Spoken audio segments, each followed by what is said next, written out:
Patriots Nation, how we doing?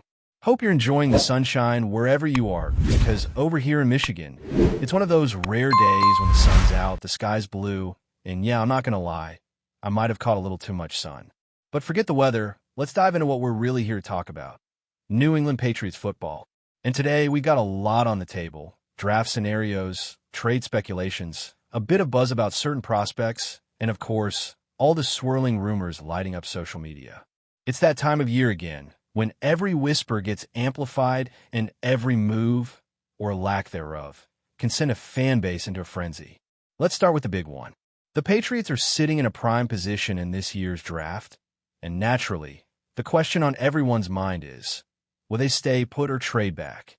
Now, while that's always a possibility, word from someone close to the organization is that the odds of the Patriots actually trading back are slim to none.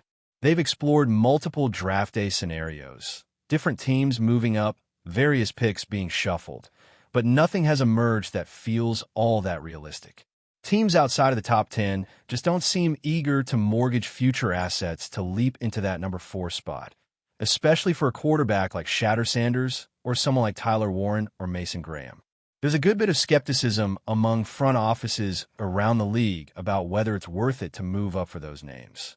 One insider from a team picking later in the round flat out said he'd be shocked if anyone made a move like that. Now, sure, that's just one opinion, but when you start hearing similar sentiments from scouts and coaches across the board, you begin to get the sense that the league, in general, just isn't that high on moving up this year. The current narrative holds strong. Most believe the top 2 picks are essentially locked in. The first one is expected to be a high-profile name, a player that's been on everyone's radar since last year, while the second pick seems likely to be another marquee prospect who's already been heavily linked to that spot. But what really makes this draft interesting is what happens after those first 2 selections. Specifically, the fate of another quarterback, one who's been talked about a lot in recent weeks. There was once buzz that he might go early, maybe even in the top 5. But as we inch closer to draft night, it's becoming harder to find a team that seems genuinely interested in taking him that high. The chatter now suggests he's slipping. Teams that need quarterbacks have already made moves, some brought in veterans, others picked up stopgap solutions, and a few are clearly planning to wait until next year's class.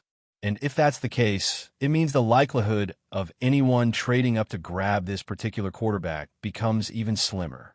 Let's take a closer look at those quarterback-needy teams.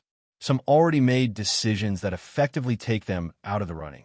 One of them added a quarterback earlier in the offseason. Not exactly a franchise-changing move, but enough to buy them time. Another team made a huge investment in a different player, someone they hope could be the long-term answer. Is it a gamble? Absolutely. But it's the kind of risk teams sometimes take when they believe in a guy's potential. And then there are those franchises that already brought inexperienced quarterbacks. Coaches have gone on record expressing confidence in them. Sure, it's coach speak, and we've heard it all before. But when you consider the competitive nature of their divisions, you start to wonder if those teams are really thinking about resetting with a rookie quarterback right now. Probably not. Even teams that didn't land a surefire starter this offseason still took flyers on mid-tier options. Maybe they're just kicking the tires, or maybe they genuinely believe those players can be developed. But whatever the motivation, it shows that many teams are hesitant to throw a rookie into the fire, especially one who's starting to fall down draft boards. And when you line all that up, it's hard to see any of them giving up serious capital to move into the top 5 just to take a guy with question marks. Sure, someone could surprise us. The draft always delivers the unexpected. But right now, the tea leaves are saying the Patriots are likely to stand firm at their spot. If a trade happens, it's probably not going to be because a team is chasing a quarterback. So what does that mean for New England? Well, the focus shifts to who they might actually select. And one thing's clear. They cannot afford to get this pick wrong. They need a difference maker, someone who can start from day 1 and anchor this next phase of the team's rebuild. One name that's been circulating is an offensive tackle who, according to reports, didn't show up to his team's voluntary offseason program. The speculation? He's looking for a new contract, maybe even a trade. He's in the final year of his deal, carrying a cap hit just north of $1.5 million. Now, there's a growing conversation about whether the Patriots should try to acquire him. But let's be real, trading a top 4 pick for a veteran offensive lineman, even one with experience, would be a massive risk. It's not that this player isn't talented. He is. But the Patriots are in a position to draft a premium talent on a rookie deal. And when you're rebuilding, those contracts are gold.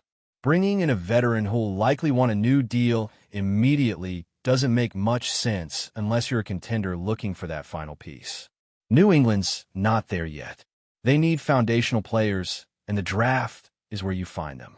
Now, sure, if the asking price dropped to something like a late-round pick, maybe it becomes a more interesting conversation. A 7th-rounder for a proven offensive lineman? That's worth discussing. But anything more than that, and you start getting into dangerous territory. And again, it's not just about the player. It's about the direction this team needs to take. Rookie contracts, especially at positions like left tackle or quarterback, provide flexibility to build the rest of the roster. That leads us to the most likely outcome: the Patriots staying at their draft position and selecting someone who fits their biggest need. Right now, all signs point to them targeting a left tackle. It's the most glaring hole on the roster, and with a new coaching staff trying to implement their system, protecting whoever lines up under center is absolutely critical. That doesn't mean they'll ignore other positions, of course. There's still room to improve on the defensive line, and don't be shocked if they double dip in the trenches by the end of day 2. But with the 4th pick, left tackle seems to be the logical move. Unless, of course, something wild happens. And let's be honest, it's the NFL draft. Wild things tend to happen. So, the plan seems clear. Unless a can't-miss offer comes through, the Patriots are going to hold on to that pick and use it to land a potential cornerstone player. Whether it's a tackle, a quarterback, or a surprise name that no one saw coming, the key is making the right choice. This pick will define the next chapter of Patriots football. And trust me, with how things have gone the last couple of seasons, fans are ready for a fresh start. All eyes will be on that draft stage, waiting to see who walks up to shake the commissioner's hand. Stick around, because things are only going to heat up as we get closer to the big night. Now let's take this deeper, because the situation in New England is more layered than it seems. It's not just about the 4th pick. It's about identity. It's about trust. And it's about finding the heartbeat of a franchise that spent the last few years drifting somewhere between confusion and quiet desperation. The post-Brady era hasn't just been a fall from grace. It's been a slow, uncomfortable unraveling. The once feared dynasty that ruled the AFC with precision and swagger has been looking for answers, trying to figure out who they are without the greatest quarterback of all time. They tried the quick fix with Cam Newton. It didn't work. They tried developing Mac Jones. That didn't work either. They changed coordinators, tweaked schemes, brought in new faces. And yet, nothing really stuck, which is why this draft, this pick, isn't just important. It's essential. It's symbolic. It's the fork in the road. Go the wrong direction here, and the rebuild becomes a full-blown collapse. So here we are, just days away from the draft, and the front office knows exactly what's at stake. There's no more room for experimenting. No more time to wait and see. The team needs players, not projects, not guys who might develop 3 years down the line. They need contributors, guys who can come in, set a tone, and raise the standard. And here's the thing. When you look at what Maye has been preaching since taking the reins, you start to understand the kind of player he wants. Tough, smart, disciplined, leaders. That's the mold. And it's not just about having the right traits on paper. It's about attitude, mentality. It's about bringing in players who want to be part of something bigger than themselves, who want to win, who hate losing more than they love winning. And speaking of Maye, this is his first real test. The draft is where head coaches are measured in today's league. Sure, game day management matters. Scheme matters. But nothing defines your tenure more than the players you bring in. That's what sets the foundation. And while Elliott Wolf is calling the shots in the front office, there's no doubt Mayo's voice will carry weight. This is his vision now. The locker room, the culture, the energy, it all runs through him. So this draft is just as much about establishing his leadership as it is about improving the roster. Now let's talk about the quarterback position, because you can't talk Patriots football right now without addressing the elephant in the room. There are still people in the building who believe in the idea of drafting and developing a young quarterback. They know it's risky, but they also know it's necessary. You can't win in this league without a guy under center who can elevate the offense. The problem is this isn't exactly a quarterback class full of sure things. Caleb Williams? Gone. Drake Maye? Maybe. Jaden Daniels? Possibly. But after that, the drop-off is steep. Bo Nix, Michael Penix Jr., Spencer Rattler. They've all got flashes, but they've all got flaws. The debate inside the Patriots war room is heated. Some want to roll the dice on a signal caller now. Others believe the better path is to solidify the offensive line, take a tackle at 4, and punt on quarterback until next year, especially with guys like Shedeur Sanders and Quinn Ewers potentially available in 2025. The real danger here is falling into the middle again. You know what that is? Too bad to contend, too good to land a top 3 pick. It's the worst place to be in the NFL. A quarterback purgatory where you're stuck recycling veterans and wasting draft capital on Band-Aid solutions. That's what they want to avoid. If they take a quarterback now, he has to be the guy. If they wait, they better be ready to lose big next season to secure a better option. And let's be honest, fans in Foxborough aren't exactly thrilled about another season of moral victories and moral defeats. They want a plan. They want direction. And most of all, they want hope. This brings us to the most underrated part of this whole process, the locker room. The veterans are watching. Guys like Matthew Judon, Jawan Bentley, and David Andrews have been around long enough to know when something's working and when it isn't. They've seen the frustration. They've felt the tension. And they're not going to be patient forever. If this new regime wants buy-in, it starts with showing that they're serious about building something real. That means investing in the trenches.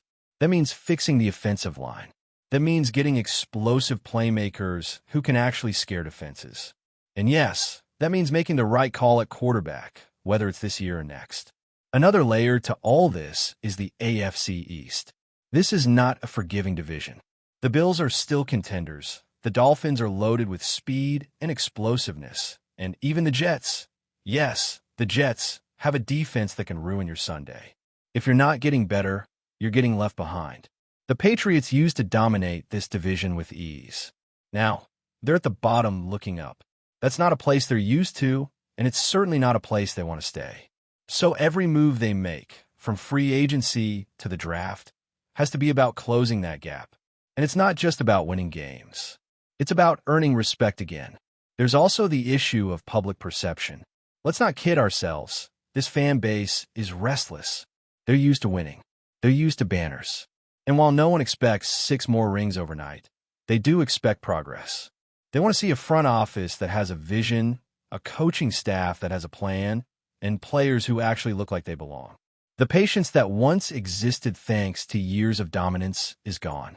This is a results-driven business, and right now, the results aren't good enough. So if this draft doesn't deliver something tangible, something real, there's going to be heat. From the fans, from the media, from inside the building. In the end, it all comes back to that 4th pick. That one decision will tell us everything we need to know about where this team is headed. If they play it safe, they better be right. If they take a swing, it better connect. Because this isn't just another year. This isn't just another draft. This is the moment where the post-Brady era either finally finds its legs or continues to stumble in the dark. There's pressure, no doubt. But there's also opportunity. Because in the NFL, all it takes is one draft class to change everything. One quarterback, one cornerstone tackle, one breakout receiver.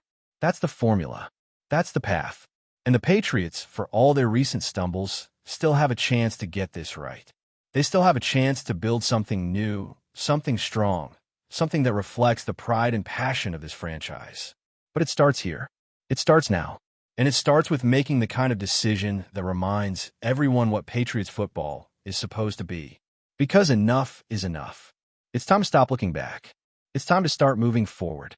Before we continue, don't forget to subscribe to Patriots Hub and give this video a like.